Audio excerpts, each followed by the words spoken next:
Making your way through work Monday takes everything you got. Then Monday night rolls around and you realize there's a shot. You're only 10 points away.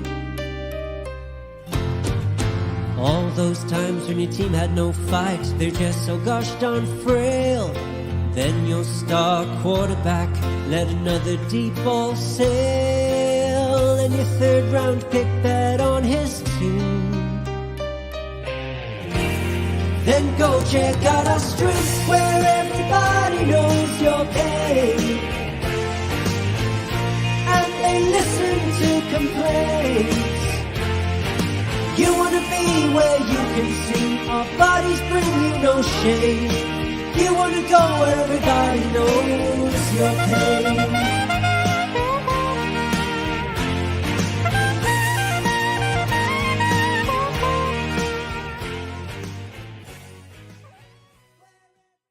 Welcome into another episode of Dad Bod Fantasy Squad. I am here with old Mudcat. What's up, dude? Not too much, man. How we doing? Doing good. It's I currently see we have some sort of error on Twitter, which is fine because I just tweeted out the YouTube link. I'm gonna go live here. Hopefully, I don't break everything. While you're doing that, did you get your ears lowered, or am I just seeing things? What do you mean? I did you get a haircut? Oh yeah, is that You've the never phrase? heard the phrase? Man, I'm just a hillbilly, evidently. It has to be a hillbilly phrase, right? It must be. Wig busted. I got this haircut sometime last week though. But yeah, it's pretty fresh. Okay. Pretty fresh. Yeah, Also, looking good. I had to go to the ortho today, so usually I work from home, so I actually have stuff in my hair, dude. It's been a while, you know. It could be what it is. I'll be honest.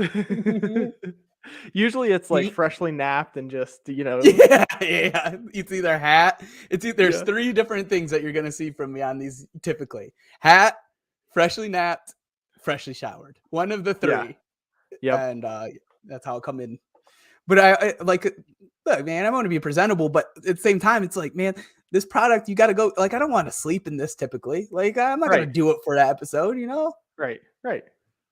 Maybe I got to start stepping my game up. No, I don't think I like it. I'm just playing.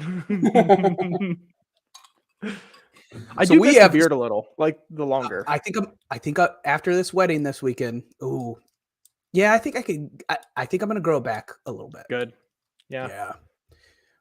I've been thinking that too, because sometimes we watch old clips and I'm like, man, it looks good there, but like in person, it's a real kind of nasty, ratty. No, I think you're way too judgmental on it. You listen to Brian too much because Brian tells everybody their beard looks bad. He thinks he has the best beard. That's probably why. He does.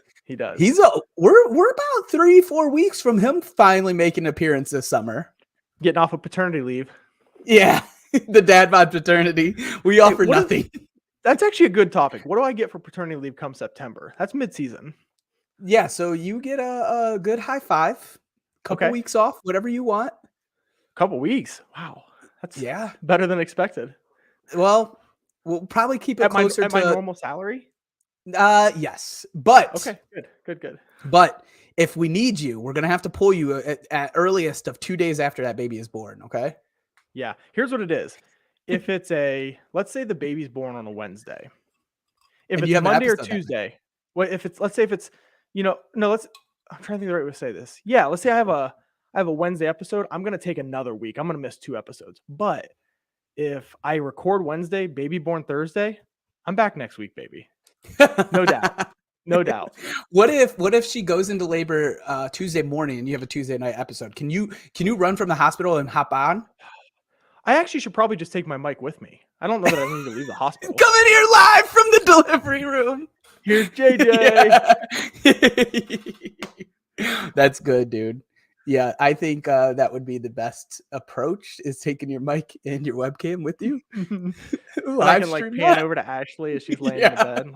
Like, can we get some injury analysis? Because by September, we're going to need it. Like, well, there's officially one pulled groin. I don't know about any players. That's great.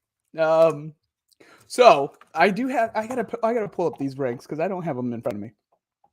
Cool. Talking RBs today, man. I love talking RBs. I do too. And oh man, you know what? Like, Between the Dad Bod crew, we ran our rankings. Cody and I and Norton are in the ECR rankings this year. Cody was officially in last year. Me and Norton were on our little trial run. I don't think I did great. I don't think I was the worst, but I didn't do great. Cody was very 60 out of 180. Is that about right? Ish. Yeah, that's close. Yep. Norton, I think, did pretty well too. Yeah.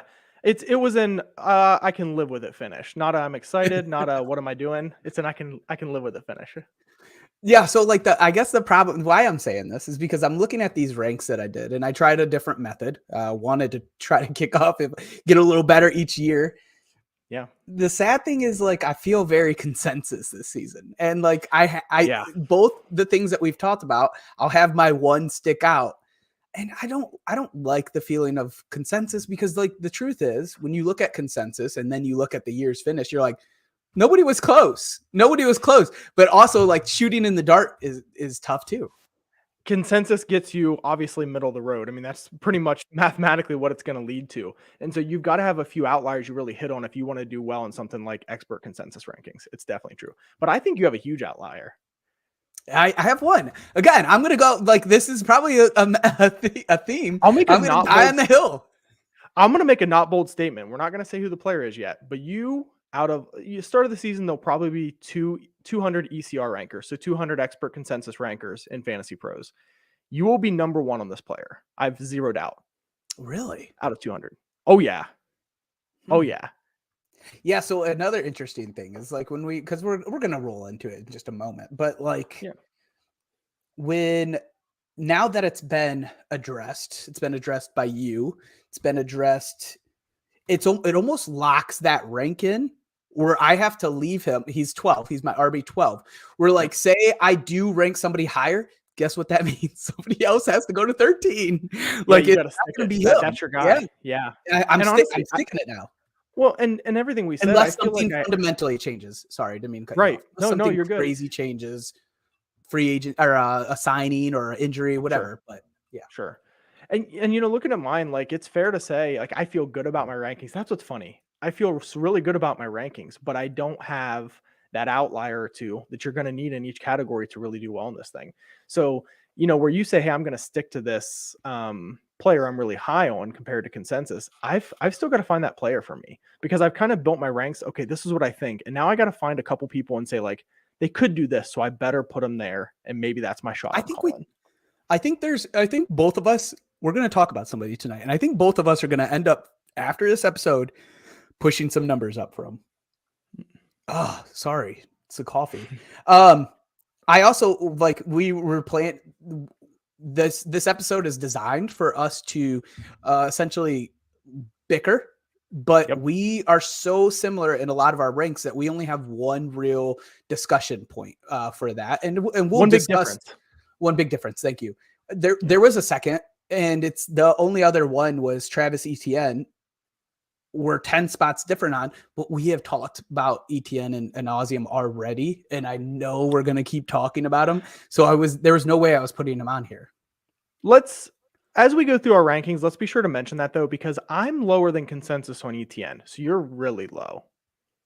I'm real low. Yeah, because I'm below consensus. What is consensus here? 13, I think. Okay. So do you have those in front of you? Because I'm going to pull them. I'll have them. Yep. Yeah. Okay. I'll have them too. But how I want to start off today's episode is, if you don't mind, and we'll do our 12, and then I'll pop back over to you for because we weren't on yesterday's episode. So we're just going to kind of quickly run through our top 12. Yep. And then we will also, I'll talk to you about this after the show. This is a you and I conversation. But I will then go to the 13 through 24, which is really the guys that we're going to be discussing today, if not even a little further than some of the 24s. So if you wouldn't mind kicking us off with your top 12 here, and you can count from 12 or 1, whatever you're comfortable with. Yeah, I'm going to start at 1 because I actually think the top is where it's less juicy. Weirdly, there's a lot of consensus at the top. I do have Austin Eckler at 1 over McCaffrey. Just a quick bit there. I've let Brian talk me into Mitchell eating into McCaffrey just a little bit, and that's what's had me slide him to 2. So I've got Eckler 1, McCaffrey 2, Jonathan Taylor 3, Saquon 4, Josh Jacobs 5, Bijan 6, Nick Chubb 7, Pollard 8, Stevenson 9. That one scares me, by the way. Derrick Henry 10, Jahmyr Gibbs 12. That's a player. Sorry, I missed 11, didn't I? Jahmyr Gibbs 11. That's a player I'm going to be higher on than some. And then Aaron Jones at 12. The Stevenson comment is perfect. There's 2 guys that we have planned for already to talk about tomorrow. It's Stevenson and Bijan. Our consensus over Bijan is absolutely wild, so I can't wait to discuss that with Robbie tomorrow. But when we look at our group rankings, I think we have as high as 15, which is shocking. Say that another way. You mean say that another way for me? I'm not one of our dad bods, I think he's done. Not confident, has him at RB15. So we're as high as Bijan, but he's all over the place. Bijan, yeah. We have him as high. I was going to say, I was going the other end of the spectrum. Somebody has him at 1. Somebody has him at, we're all over. Somebody has him at 1. There's 5, 8, 6, 15, 3. So like we're everywhere. We're there's every 3 in the top 15 there. Yeah. So yeah, he's definitely somebody I want to talk about a little bit more in depth. And Stevenson, you made a note about Gibbs being a little bit higher. I have actually moved him up since the time that you made this outline. But let me get to. I'll tell you my top 12 here, and I'll read it the same way. I actually I left CMC 1. Not making that mistake 2 years in a row, even though he didn't finish 1. Austin Eckler 2, Barkley 3, Jonathan Taylor 4, which is I think we switched there, if I'm not mistaken. Yep. Bijan 5, Josh Jacobs 6, Tony Pollard 7, Derrick Henry 8, Chubb 9, Breece Hall 10. This can change pretty drastically as we go throughout the offseason. Aaron Jones 11, and the one Cody is so excited to talk about, Cam Akers 12. Highest in the industry. Can I make 2 quick comments on your top 12? Love your Aaron Jones ranking. I think people are trying to quit Aaron Jones a little too much, and I just don't think it's that time yet. I think he's going to be super involved passing wise in this offense, and I really like your ranking there.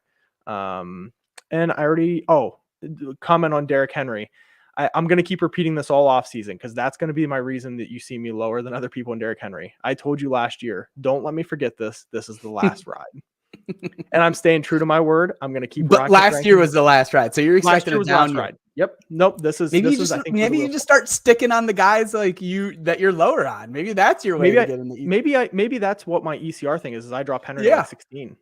Yeah, it could be. I don't agree with it, but that could be your stick. Like if you're feeling confident about it, that could be it. The Aaron Jones thing. The only way I could foresee him being out of the top 12 is injury. And like I'm not ranking for injury. I'm not going to play that he's not an injured back, but that's the only way I can really see it right now. I totally agree with that. Let me see where ECR has him. ECR has him at 14, a little higher than I expected because I've seen some people have him 16, 17, and I just don't see it. What am I looking at here then? Because I see him at 16. Do you have him on? You're probably on standard, not PPR. I am. Thank you. That could have been messy. All right, go ahead and read off your 13 through 24. Yeah, so 13 through 24. I've got Dalvin Cook at 13. It's going to be an interesting topic. I'm ranking him as if he's going to be a Minnesota Viking right now until that changes. So I'm not building in anything. He was a 300 touch running back last year. So I'm just not adjusting that until we know more, basically. Breece Hall at 14, Najee 15, ETN 16, Miles Sanders 17, Joe Mixon 18, J.K. Dobbins 19, Kamara 20, James Conner 21, Kenneth Walker 22, DeAndre Swift 23, and Cam Akers 24. Big Cam Akers difference there, I have to say. But I'm glad he's in the top 24. I actually didn't know if he was. I also am excited, and this won't be a conversation for today, but excited to see and hear the differences between, I feel like KW3 and ETN are very, very similar situations. So the range in rankings is interesting. Right. Yeah, I agree with that. And I'll let you say yours, and then I want to add one piece about the ECR rankings at the moment. So go ahead and give us your 13 to 24. Got it. So Jahmyr Gibbs is actually my RB13. Ramondre Stevenson at 14. Najee Harris at 15. Miles Sanders at 16. Dalvin Cook I have at 17. We'll talk more about Dalvin. Joe Mixon at 18. I forgot what I said last time. Alexander Madison at 19. DeAndre Swift at 20. Kenneth Walker III at 21, or Ken Walker III. Travis Etienne at 22. J.K. Dobbins at 23. James Cook, RB24. Yep. And this will be a mild spoiler. It's another player we're going to talk about today, but I just wanted to mention two players that both of us have a good bit lower than consensus, and that's Rachaad White and Dameon Pierce. So right now, PPR consensus, Dameon Pierce 20, Rachaad White at 22. So two players that we're both off of compared to consensus for sure. I think that's a good nugget. And I almost, if we have time, I would love to get into a little bit of Rachaad White, but we'll save that for the very end. If we have the time. Because there's more here. And I know we get into eventually all of these players, but it is kind of that feeling of like, it's early season. I want to tell you guys how much I love Pierre Strong and think he should be drafted in every league, but I can't because we're talking 13 through 24. So with that out there, let's talk Cam Akers, dude. So you can I throw you a fun fact first? I want to throw a fun fact in. Oh yeah, do it. Do it. I'll say this is a player neither of us have too high. We're ballpark around consensus, maybe a bit higher than consensus, but it surprised me as I was digging through running backs. Shoot. From week 10 on, who do you think the number 2 running back was in fantasy points per game? I'm gonna take a guess. Okay, because it's. I actually have 2 guesses from the same team. Then you're wrong. Is it Jerick McKinnon? No, that's good though. Okay. It's James Conner. What? I know. He's sneaky every year, Mario. Number 2 in points per game, PPR. Week 10 on. We're talking not a small sample size. Well, okay, so let's talk about why that might have happened. Colt McCoy. Well, I think the Colt McCoy and Kyler being injured, that's definitely a piece of it. Definitely. Yeah. But what I take away from a ton of it receptions is, in that. Yeah, what I take away from it is we keep not liking James Conner because he's not that efficient. He's not that sexy. He's a plotter. All those things are true.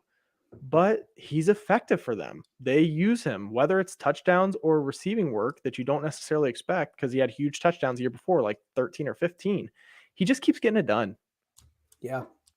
I'm just curious to see like what happens this year. Their defense is horrendous. What's up, Albert? There's a lot of like differences that are happening, but the one thing that would be similar is the start of this season. Yeah. So like, does he start off as the number 2 for the first 6 weeks with no Kyler, or not even maybe not even being that? But is he an RB1 the first 4 to 6 weeks? Let's just say RB1, not necessarily number 2, but like. So in best ball, this is kind of a nice grab here. For sure. That feels, if Kyler's out, it feels like a no-brainer first couple week best ball play. Yeah. That is interesting. I think Jerick McKinnon is up there somewhere, but maybe not top 5. But I think he would be close. He had some big games. Yeah. Yeah, he did. He was pretty electric last year in the receiving game. So many touchdowns receiving. Dude, who was going off receiving? Yep. I hate that backfield right now. But we're not going to talk about that yet. We are first going to talk about Cam Akers. So you hate this. You hate the RB12. Look, I guess before you critique it, let me just say I was fully out last year. And last year, one of the things early in the season, you brought up the guess that player. That was an amazing. I was already low, got lower after the guess that player of watching Darrell Henderson out touch the guy. But I didn't know how inefficient Cam Akers was at that time. It was more so I was out because the Achilles. Yeah. We saw Deontay Foreman do pretty well. I hate to admit it. Cam Akers started to find a rhythm towards the end. I have more reasons, but that's where my flip has happened or started to happen. So yeah.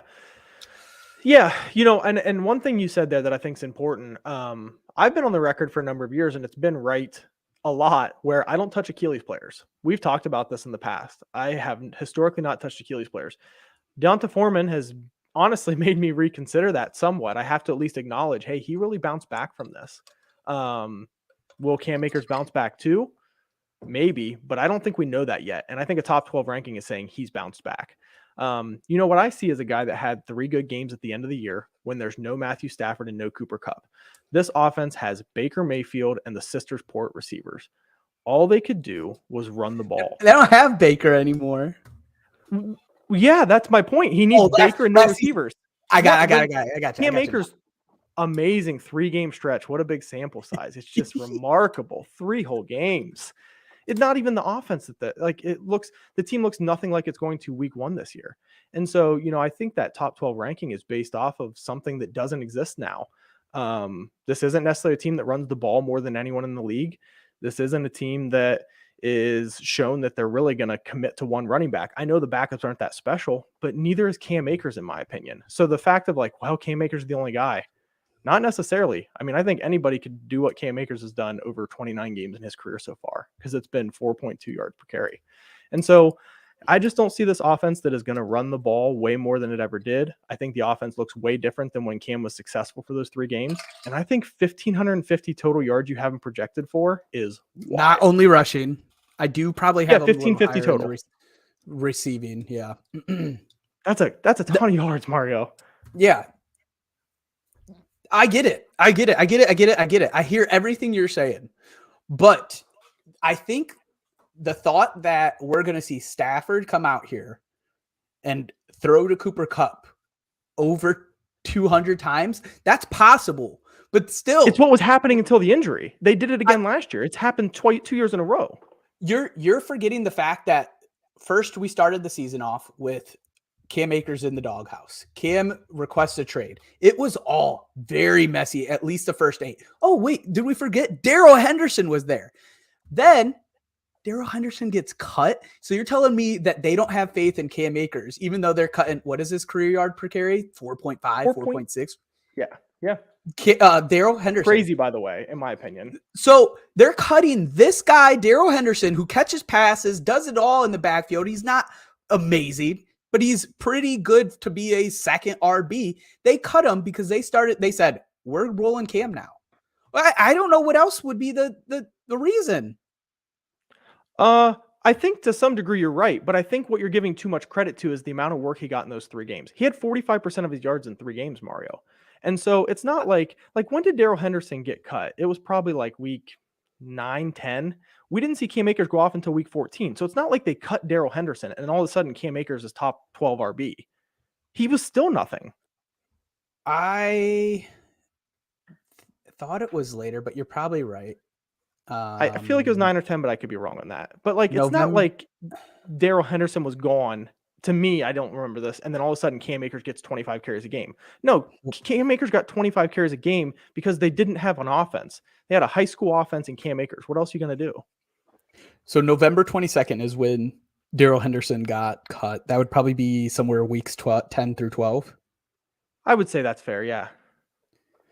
I'm sure it shows on Pro Reference, so we just don't necessarily have time to pull it up. But and I think Cam's first good game was week 15. Yeah, so the heart of this conversation though has never necessarily meant I expect Cam Akers to put up amazing yards in the sense of yards per carry. I have him top 5 of carries for the year. So you're absolutely correct because you've talked about that in another conversation. Mm-hmm. But let's look a little bit into the past on guys that we didn't expect to be in the top 5, top 7 that ended up sneaking up there. Last year, we saw Jamal Williams getting 262. Did you expect that? No, but a DeAndre Swift injury helps. But no, you're right. The year before that, we had Antonio Gibson getting 258. Would you have ever guessed he got that much? So he might this year. I don't know, but Okay, in this But one, you so did let me ask you this. because Well, let me ask a question there. I'm not looking at your stats, but I know when we originally talked about this, you had him for like 288 carries. Have you I dropped do, it to 250? I do. Okay. No. So we're not talking But 250. yeah, I'm close though. I'm within 30. And 30 carries is 120 to 150 yards. these guys are in the top 7 though. That's what I'm saying. Like these are guys, but even Yeah. these guys aren't even starters. They weren't even Mhm. starters. They're committee backs. Cam Akers doesn't have a committee there. There's nobody there. There's no, like, when we talk about Kyron, But Cam is it Akers, Zach nobody. Evans? You're acting like Cam Akers means there's nobody there. You keep talking about like they have no offense. It's Cooper Kupp and Stafford. Exactly. Cam Akers is the second best guy on this team skill wise. He's like the Skill same in the level as offense. all other 30 guys. No way. Yes. No. I put him for 228 carries. Do you think that's egregious? I don't think that's a tiny 228. number. Yeah, I don't think that's a tiny number. I think with what you're saying, it's perfectly fine. Oh, I lied. 218. I'm sorry. I think that's fine with what you're saying. I see it a little working out a little bit differently. They have rookie wide receivers. They have Van Jefferson, Tyler Higbee. Cam Akers is better than Tyler Higbee at football. Disagree. Oh, gross. Wholeheartedly. The last number I had here, which is a guy that you would expect, Kenyon Drake had 239 in 2020. Oh, you know I love that one. Yeah, you were expecting that one.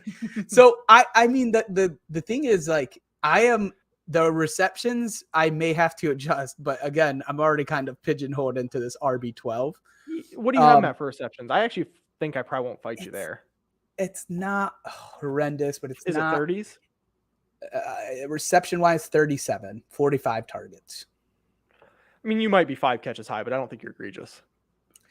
So, like, I just the thought that he won't be involved in this offense, like we have written off as a community, Cam Akers, because first he was his rookie year, he got time at the end of the year, huge hype. He was my keeper going into that following year, tears his Achilles. Last year, he's coming into the offseason where, like, everybody's a little bit scared of Achilles.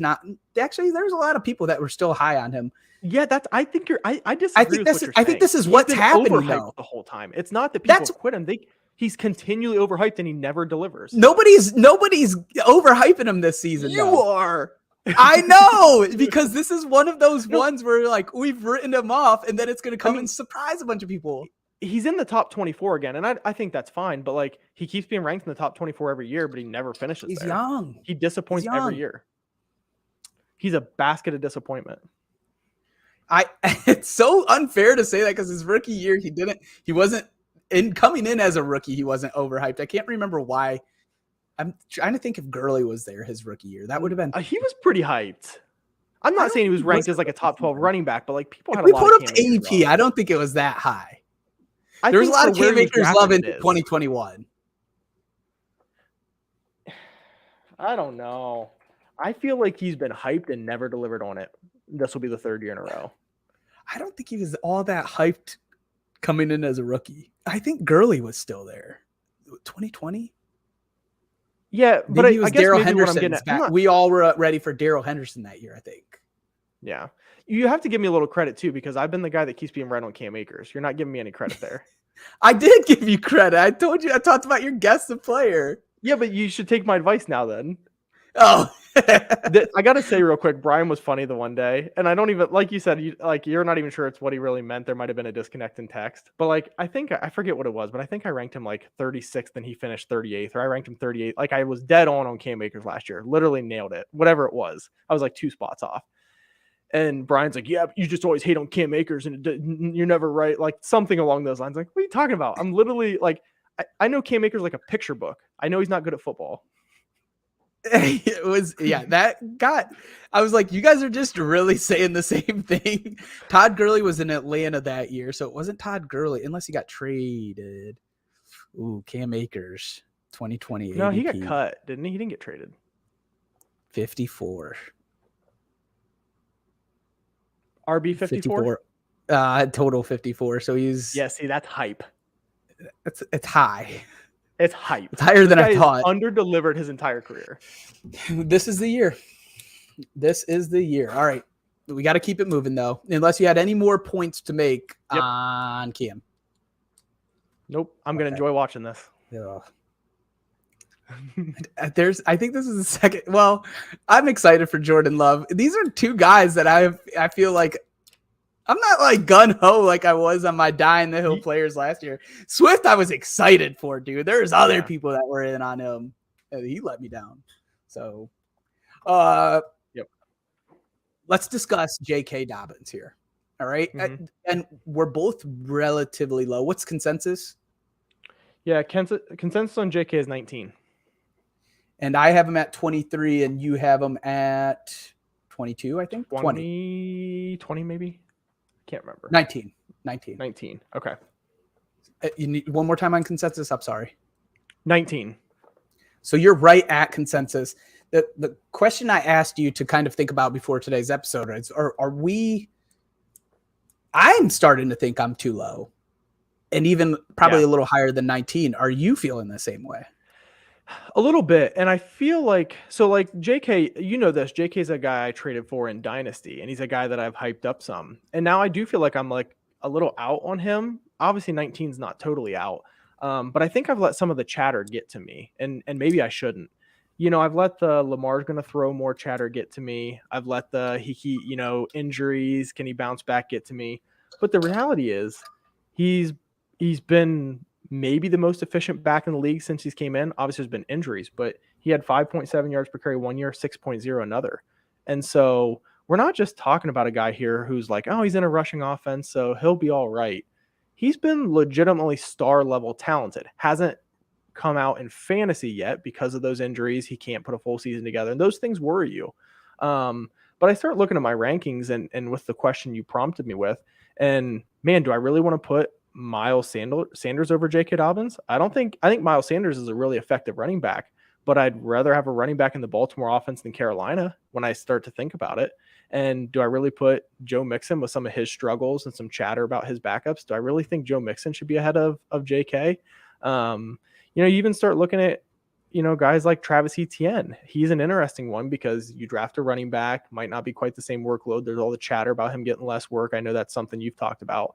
And so you prompt me this question, and I look at it and I think, why don't I want JK over those guys? What is their allure over JK?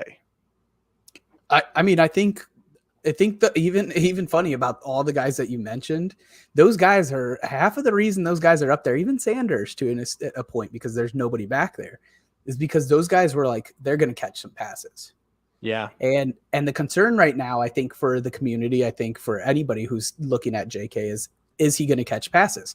And you mentioned injuries, and really it's not injuries, it's injury. It's injury and slow coming back from it. Yeah. It was a tough road. Is the Javonte tear. Like Javonte's going to struggle because of this, just like JK did. So getting off topic, but the question is, does JK catch passes? So new offense, what does that mean for JK? We expect Lamar to run less. What does that mean for JK? Backfield isn't crowded. Gus is rehabbing, I just read. What does this all mean for JK? And I think it means we're too low on him. In 2019, I'm gonna cherry pick a little bit here. Yep. In 2019, when Monken was the OC for the Browns, Chubb had his highest targets of his career, 49. Not a pass catcher, by the way. Yeah, right. Not a pass catcher. 2 asterisks with this. Oh boy. 1, Hunt missed half the season. 2, this was one of Chubb's highest games. I think he's had 2 full seasons. This was one of them. One of his highest games. What say that? I'm not following there. One of his most games played in the season. So he did play 16, I think, that year. And I'll add a third asterisk, and I don't know this for a fact. I'm going from memory. I feel like there was one game where he caught like 7 passes, which was very out of character, and that might be in there. It could be. I did. So I put Hunt missed half the season, but the crazy part is Hunt had 44 targets. Hunt had 44 targets in 8 games. Yeah. Yeah, in half a season. And how many targets did Chubb have that year? 40. He had 49. Okay, so they pulled in 90 running back targets. Yeah. Big number. That is a big number. And then I was like, well, let's see what Georgia looks like. This doesn't necessarily ever translate. So that's the asterisk here. It doesn't necessarily translate the same. Last season, the Bulldogs RBs had 63 receptions. On Pro Reference, it doesn't count targets. But 63 receptions, you're thinking 85 targets, somewhere in that ballpark, probably, maybe less. And that's in a college length season. 13 games. Yeah. Right. The season before, it was 60 receptions to the RB position. So Monken really opens up different parts of the game, which opens up the possibility to finally see JK unleashed in fantasy.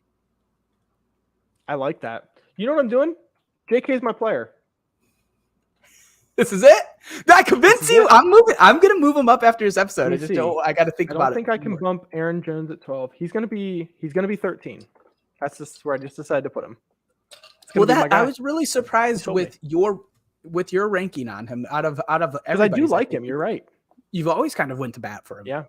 I want to put a little plug for Norton, and you might be going to get there, so I don't want to steal your thunder too much, so I'm sorry. But Norton has brought up on several Norton's brought up on several occasions that he doesn't like running backs with rushing quarterbacks because they tend to get less targets. You know, those targets that a running back will sometimes get are a tuck it and run. So if there is a lot of truth in, hey, Lamar's going to throw more, obviously he's still going to run.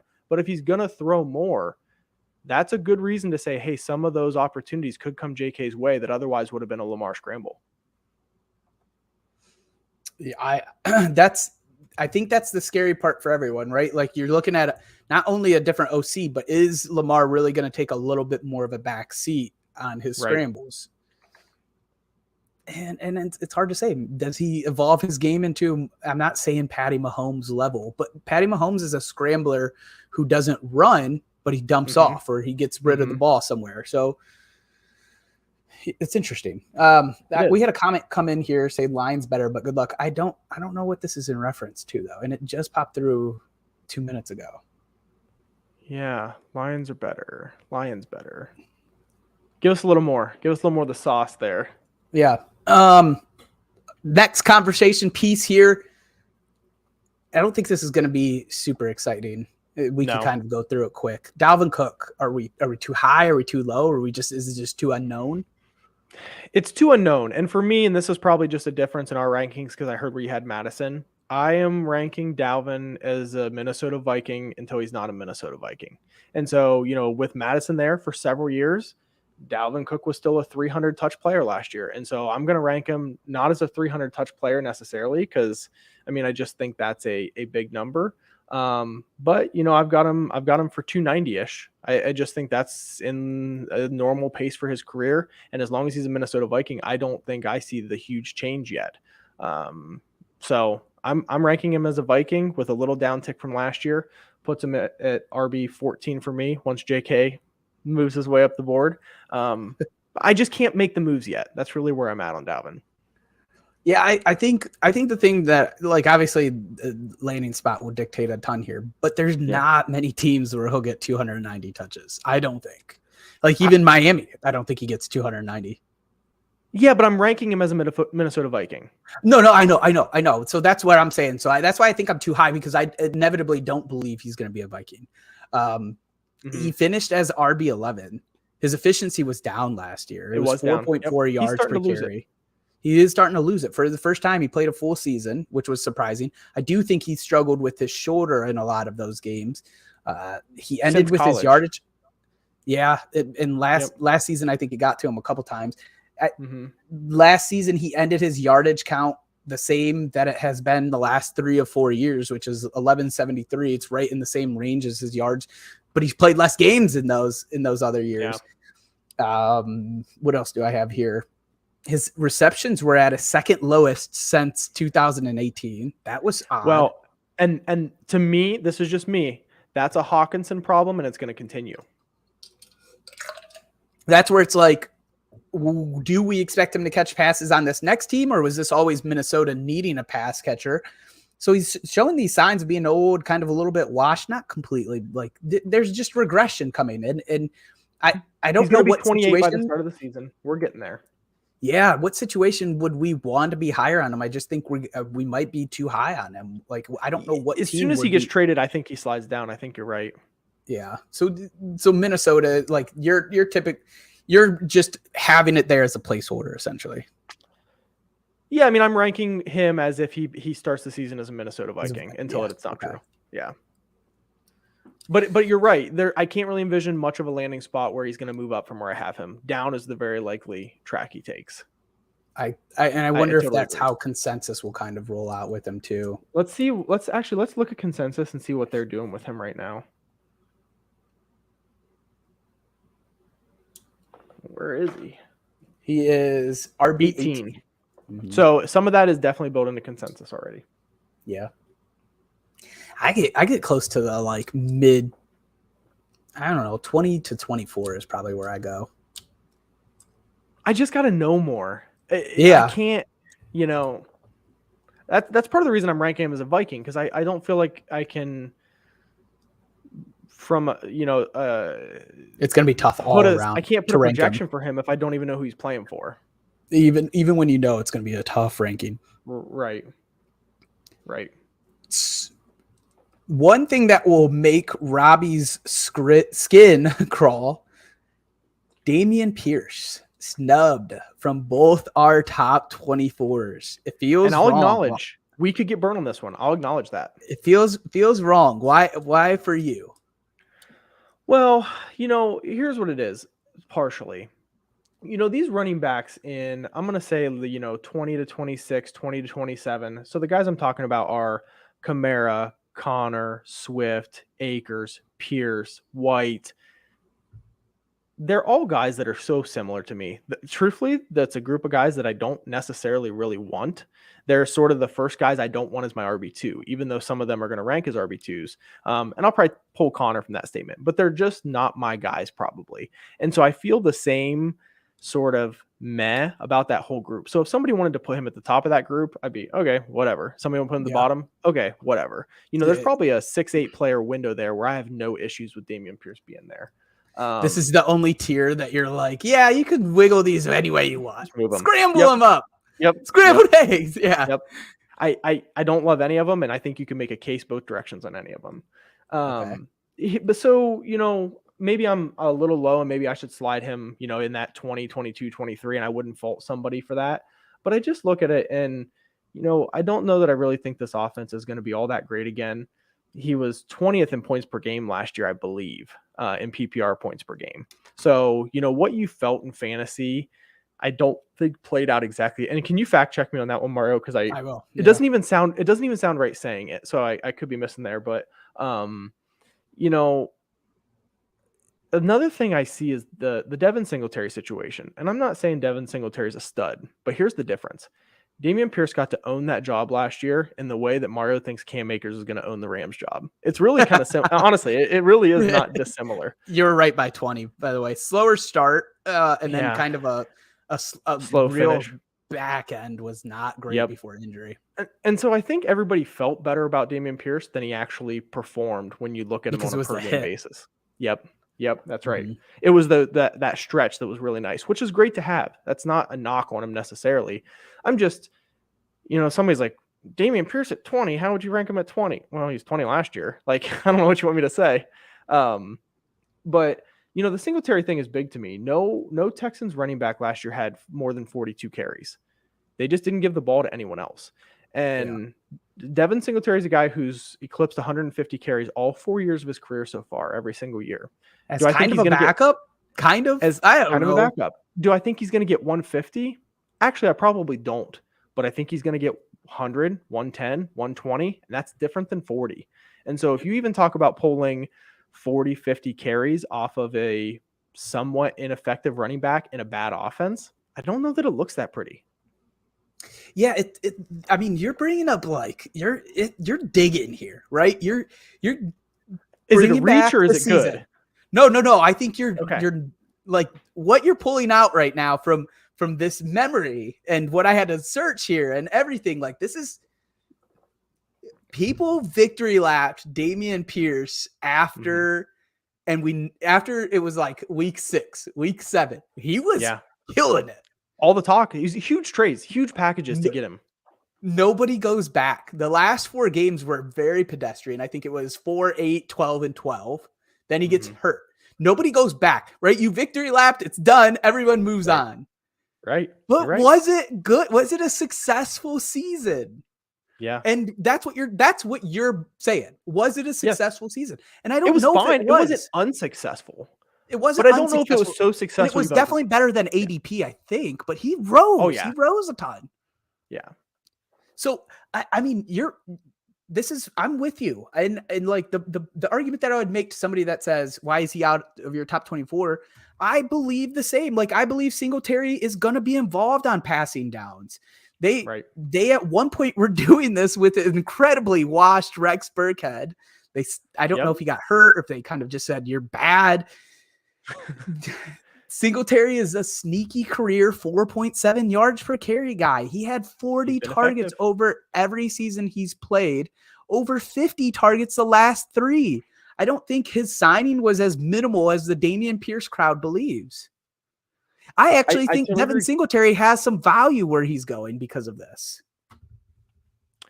Could be true. It's tough to see a scenario where Devin Singletary is startable.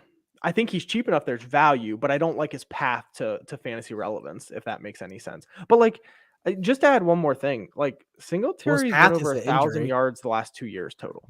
See, like, think about that. There's a path there for fantasy relevance. I'm not saying a top 10 guy, I don't think. But for him to fall within 10 to 18, it would be a Dameon Pierce injury, I think. And I'm not hoping for him. I'm just saying. And it's not a zero. I'm not saying this is going to happen. It's not a 0% chance that Singletary ends up the starter. Like, they don't have anything invested in Dameon Pierce. He doesn't have to be the guy. No. That would be crazy. I think that's crazy, but like, this could be a 50-50 committee. And that's fine. That's fine. Just make sure you're expecting that when you're looking at and considering taking Dameon Pierce. And here's where it's scary. Let's not even say 50. Let's not even say 50-50. Let's say it's a 60-40. Even a 60-40 in that offense, to me, makes Dameon Pierce probably not a starter. Not an RB, you know. We're real low on him. Consensus has him 20. I know. I'm 25. What are you at? I think close to the same. I'm telling you, we had a lot of very similar projections. Yeah. 26. 26. Okay. Mm-hmm.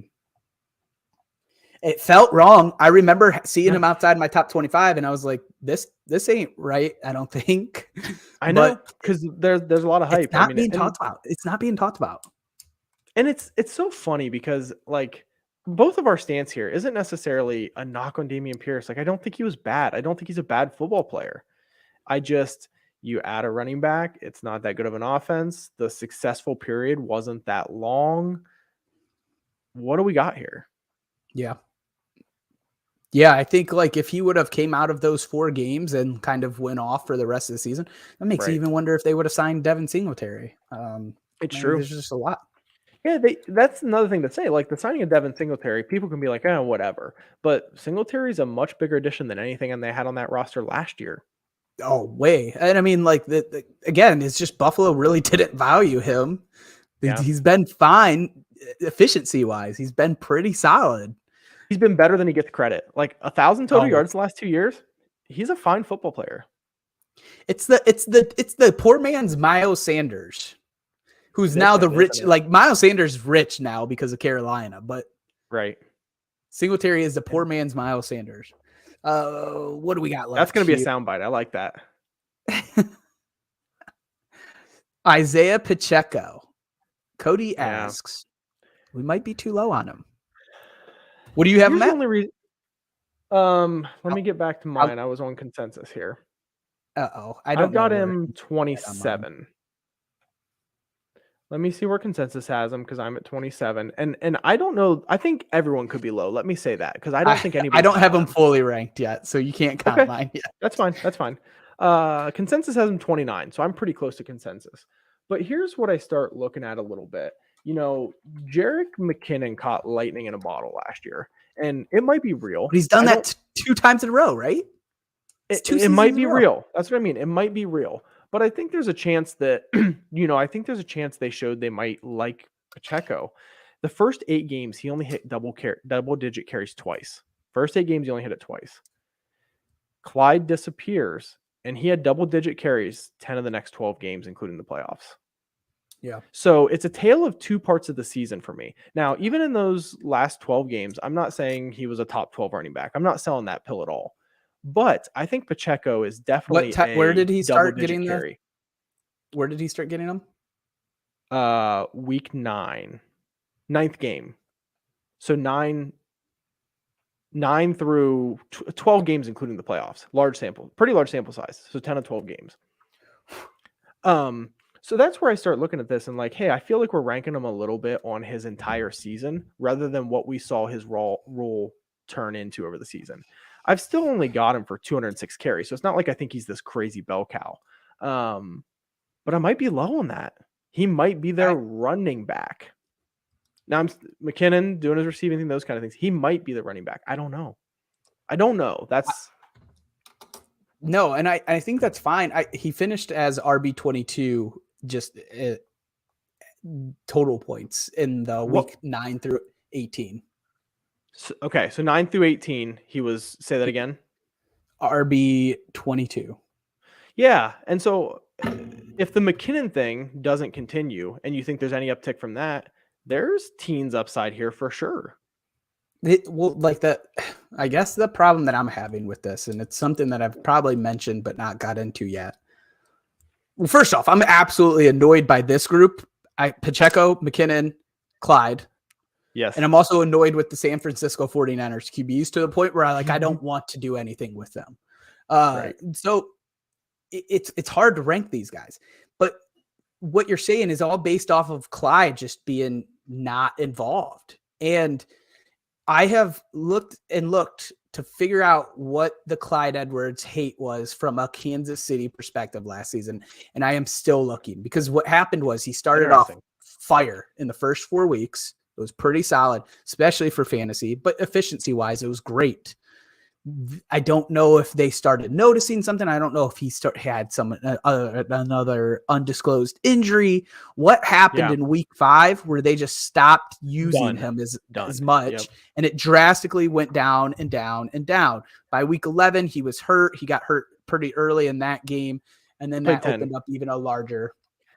Just one thing to add, though. I mean, even in those 10 games, like I know, like you said, a fire start, but like in those 10 games, he had 71 carries.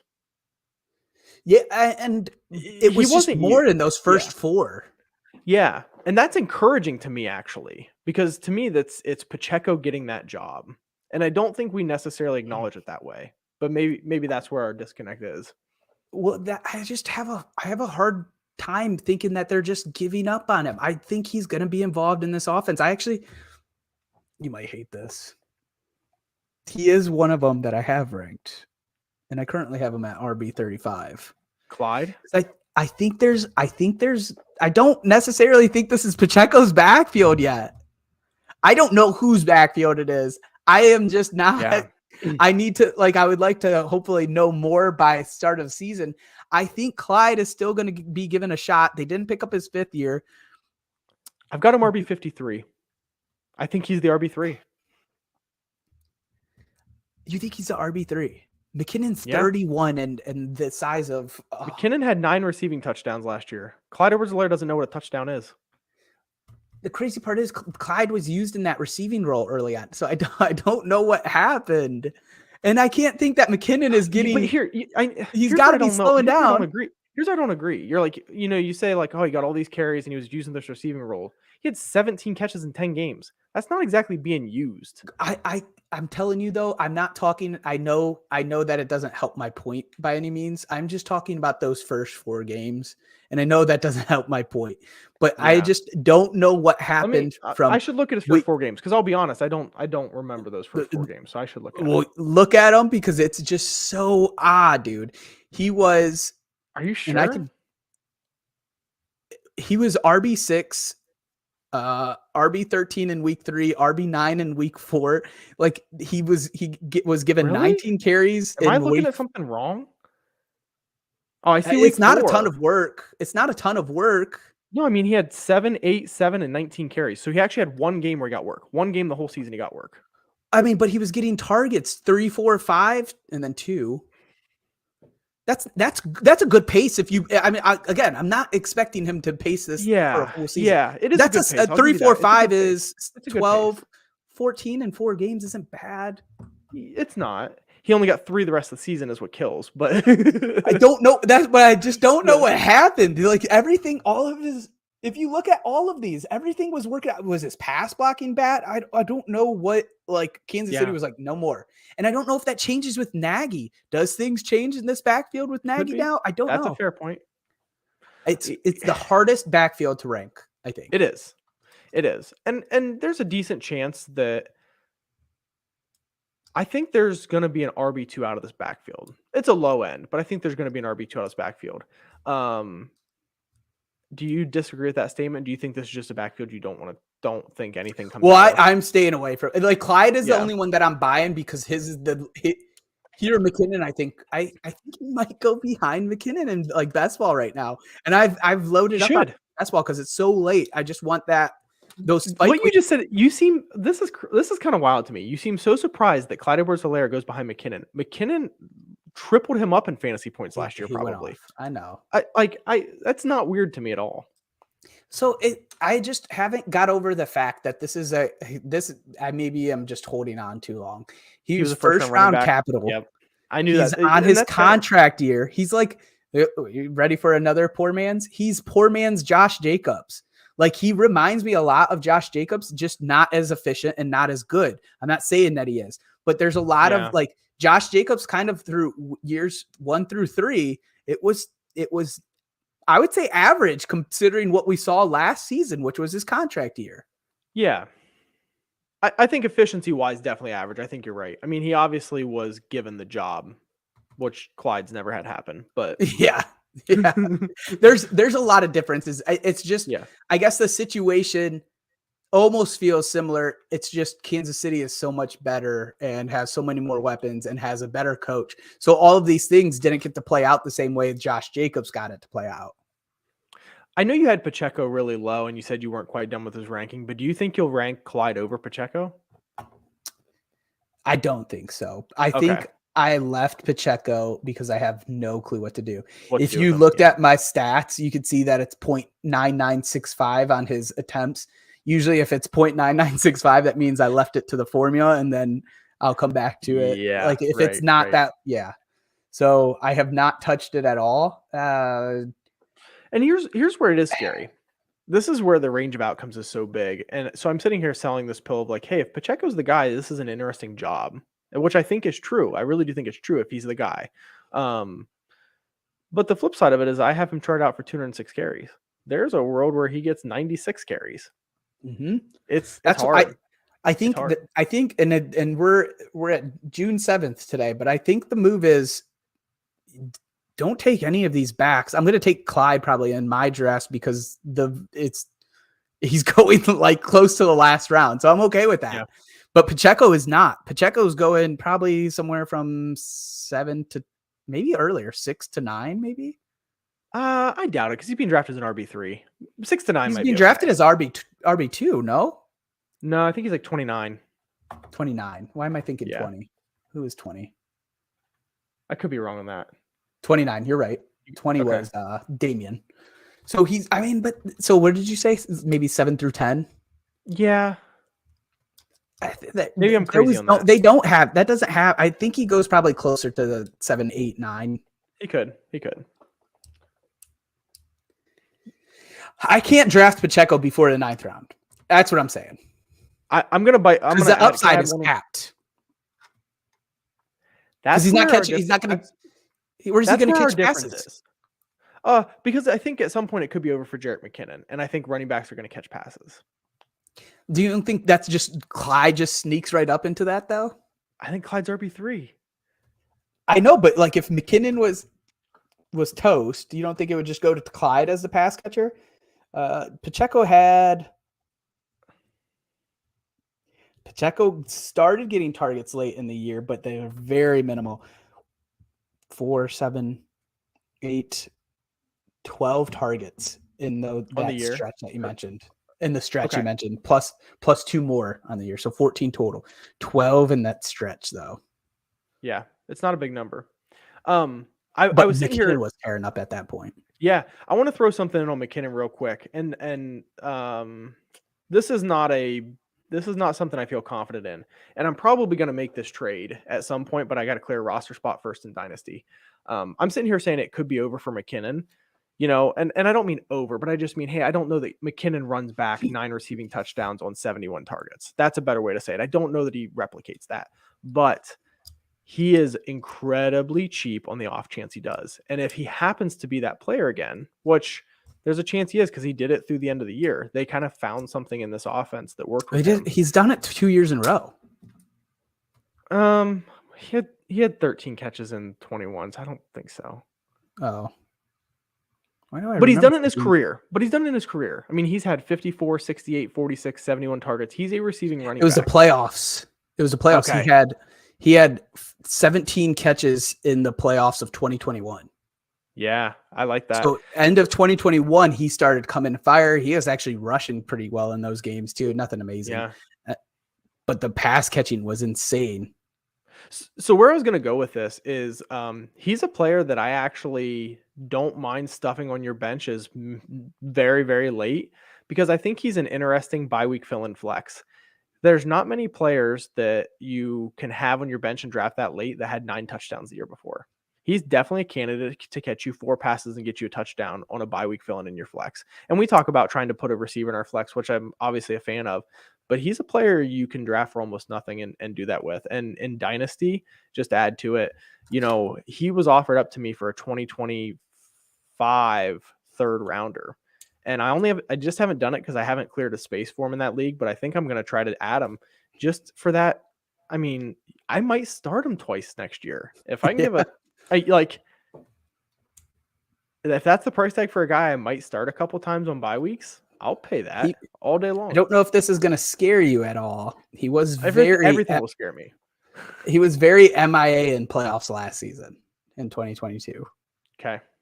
He had 7 targets through 3 games. One game. I think Pacheco was getting the work, honestly. Pacheco may have been. I don't know if he was getting because my 10 of 12 games with double digits included the playoffs for Pacheco. Wow, Pacheco did have a game where he got 6 targets. Okay. Interesting. And his carries are pretty good in the playoffs too, if you look at it. This backfield is such a mess, dude. I think Pacheco is the one that we'd both be like, I think it's just a little too rich. But even looking at that last playoff stat, it's like, do I? I know. That's what I'm getting at is like the second 2/3 of the year at least gives you pause. I had no pause until seeing that he actually does. They have incorporated him in the passing game. And it was only 1 game. But it's isn't enough. I don't like sample size that small. So I probably take less from that than you do. I love hope. Yeah, I love it. I'm all in, baby. 3 games of Cam Akers. Yeah. All in. Take them. Take all the chips. I'm going for it. He's played 60 games. 3 of them were good, though. Did you see those 3? Yeah. Dude, he had 6 targets in 1 game. Yeah. The fact that he could do it was more or less my point, though. Yeah. No, it's fair. I'm just messing. Yeah, whatever. That's it, dude. I don't even remember the person that we said we wanted to talk about, but was it Rachaad White? It was Rachaad White. Let's save that one. We have bad offense, not that effective. Mario and I are both out. I think Sean Tucker's more. Seen it happen. I think none of them are going to be that great. Probably. If you're not, that's why we're ranking them. Yeah, I don't know. It's not Tom Brady throwing on the ball. Damn it. If you're not already following us at Twitter, we are at DadBodFS, YouTube, Twitch, Facebook, TikTok, Instagram, DadBod Fantasy Squad. And then we also post today's recording on all the major streaming platforms. For myself, for Mudcat, peace. See ya.